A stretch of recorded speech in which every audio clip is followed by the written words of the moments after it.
বাংলাদেশের বিশ্বকাপ ভেন্যু ভারতের পরিবর্তে শ্রীলঙ্কায় নেওয়ার জন্য যে পিটিশন খোলা হয়েছে তাতে মিলছে অভূতপূর্ব সাড়া। দলে দলে টাইগার ফ্যানরা যোগ দিচ্ছেন পিটিশনে, ভাঙছে অতীতের সব নজির। বাংলাদেশের বিশ্বকাপ খেলার ব্যাপারে এই পিটিশন ভূমিকা রাখতে পারে বলে অনেকে মনে করছেন।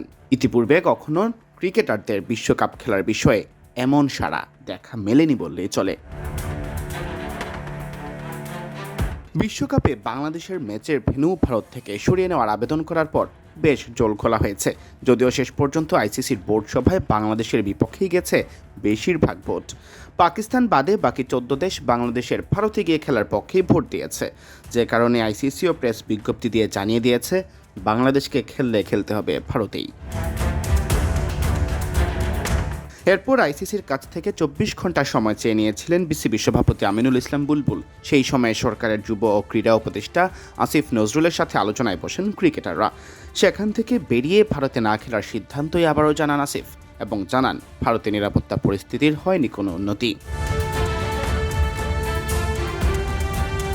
এরপর আইসিসিকে বাংলাদেশের ম্যাচের ভেন্যু বদলাতে আবেদন করার জন্য খোলা হয় এই পিটিশন। change.org ওয়েবসাইটে গিয়ে পিটিশনে সাইন করতে পারছেন বাংলাদেশের পক্ষে থাকা সমর্থকরা।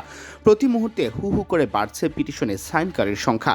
এই প্রতিবেদন তৈরির সময় 1.5 লক্ষ সমর্থক পিটিশনে সাইন করে নিজেদের আবেদন জানিয়েছেন।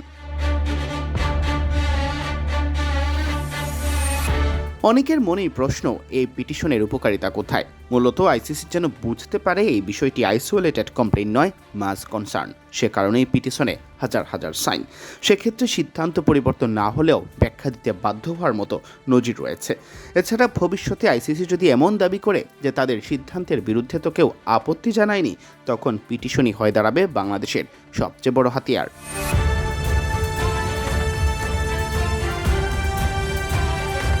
বাংলাদেশের বিশ্বকাপের ভেন্যু বদলে নিজেদের সমর্থন জানাতে চাইলে যে কেউ সাইন করতে পারবেন পিটিশনে।